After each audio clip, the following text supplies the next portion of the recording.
Syempre kahit walang exam, kahit dahil konti lang ang ating mga manok, kaya may time tayong magpakaskas sa mga manok kahit hindi natin ilalaban. Ano, exercise na rin nila. Ano po. Ito yung ating one time winner na nanalo nung February 12. Fully recovered na siya at saka napakas na natin sa ating Alexander Gray. At meron na rin silang itlog. Sooner magkakaroon na din tayo ng offspring ng manok na ito. Sabi nilang walang favorite sa pagmamanok.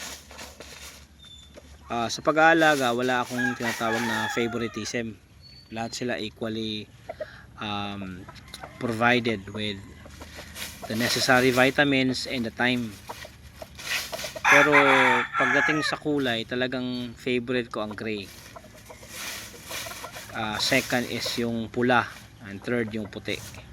Yan. Pero ito yung number one talaga na favorite ko, pinaka favorite ko ang gray. So yun lang po mga kasabong, exercise 10 minutes, back to business.